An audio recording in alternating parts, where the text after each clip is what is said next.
ngon hơn là còn cái gạch như vậy, gạch trong lúa ấy, gạch cho vào trong bờ đâu, đó để vừa ấy, tầm là con hai bên là muốn nó ra chứ đâu, không phải là tầm này đâu, đây kia à, đây kia này, nó đâu.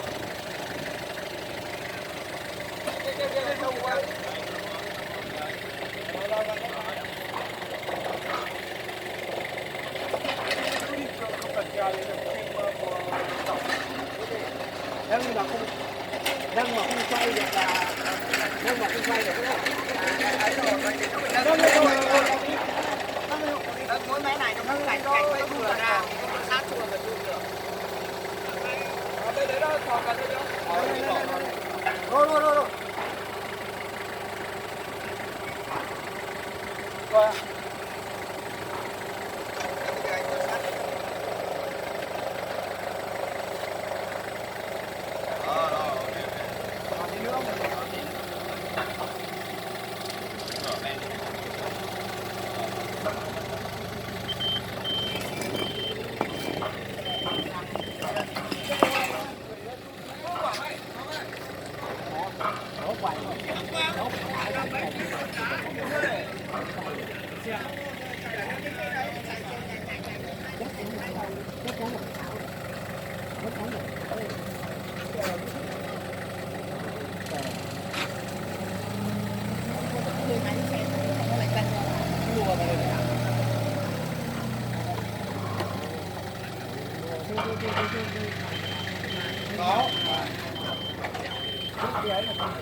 tôi để lắp cái bánh xe nào không cứ để anh vào đã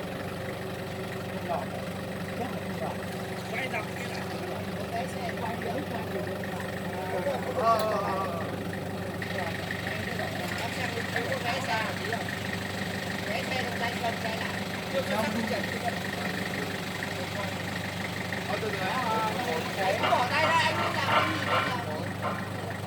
đấy, chỉ có nếu có thể quay được thì vào cái này rồi cái trước vào cái này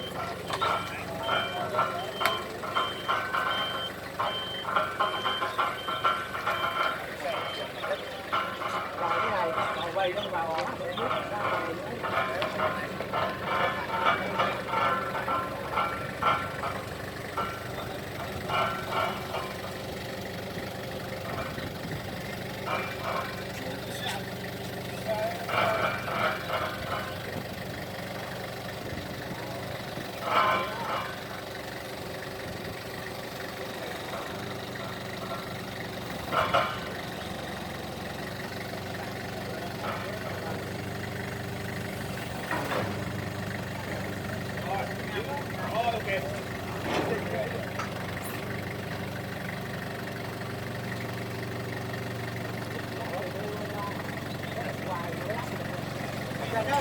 lùa cái này. Anh em chờ em đẹp nhá.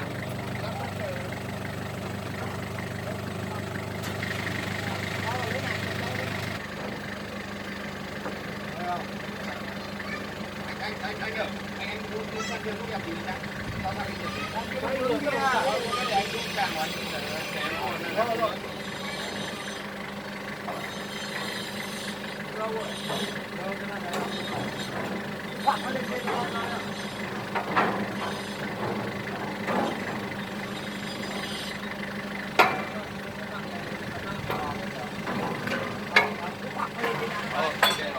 Được à?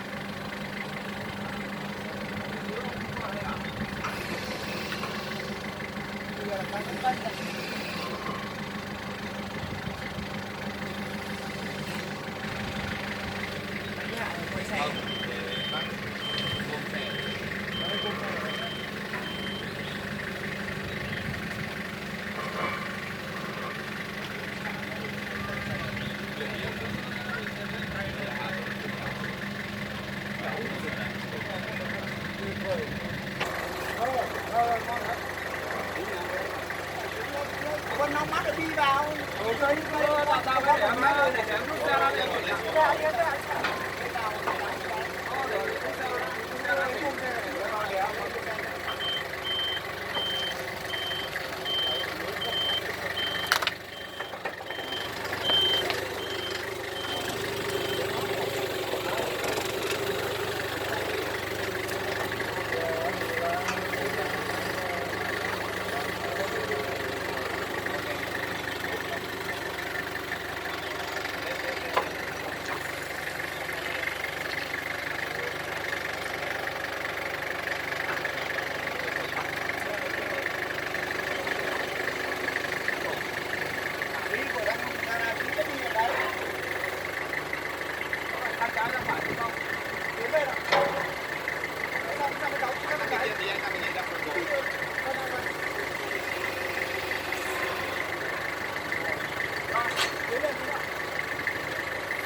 phải vào trong. Cái này cách tiến lên cái là được, ở bên đầu đấy nó có vấu rồi, nó kịch rồi là mình chỉ có đun lên là nó lên. Vâng, chỉ đun lên đầu em là còn có phân nữa là đến cái cửa đấy.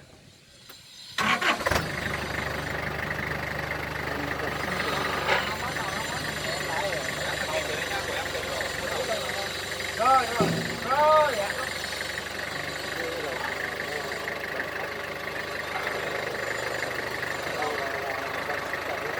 Cái là đun lên hay là cái này?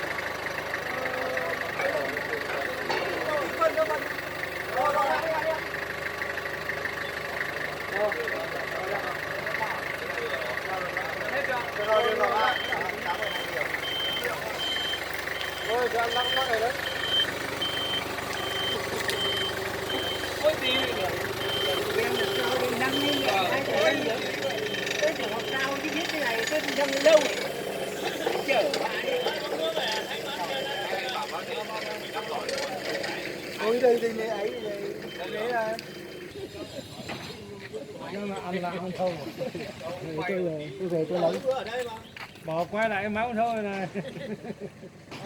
kéo mẹ thì sáng kéo chuông thì chả thấy mặt người đâu. Ăn nhau cái lúc kéo chuông này có mà diện là được rồi. Chuông về. Tiền ba quả chuông như người nào nào có cái thăm nhưng quả chuông luôn.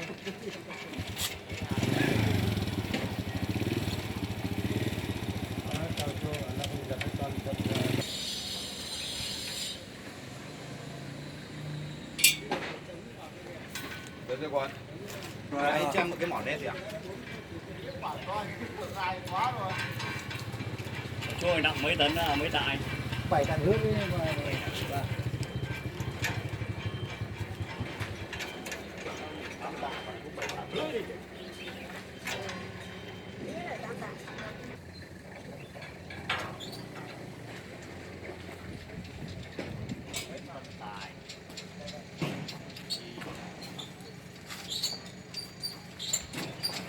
Cái gì cái có tên này là ngon. Ăn chuông đó. Ra rồi tròi đi xuống. Cái bệ gì để vào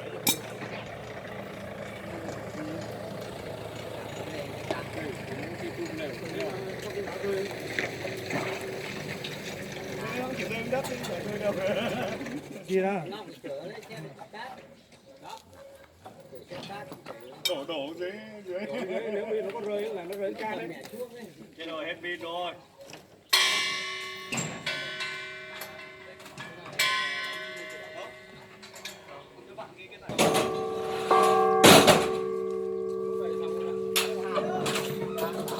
trên kia có phải đàn đâu.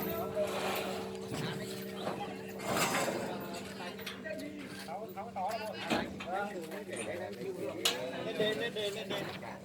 Bác ơi, bác tay.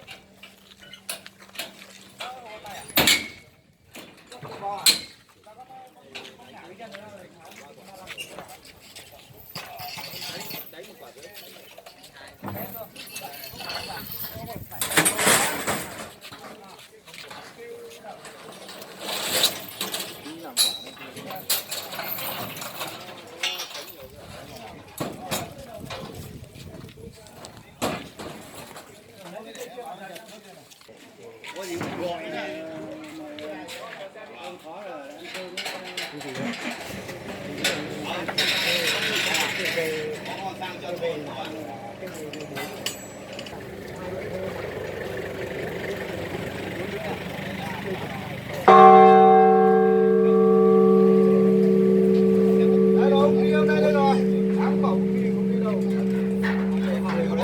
nó đều tiếng hơn là mình dặn.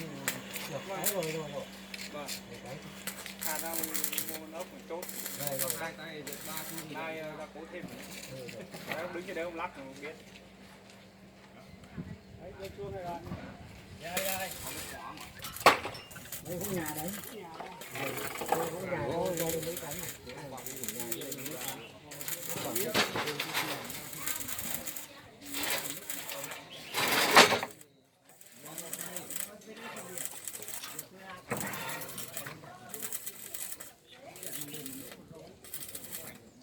Đây kể mà hai người kéo cả hai bên được ấy nhỉ.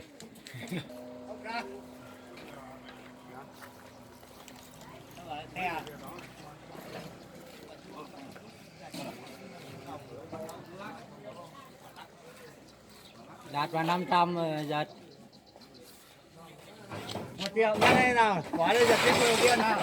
Rồi 500 thôi, còn lúc nào thì chưa.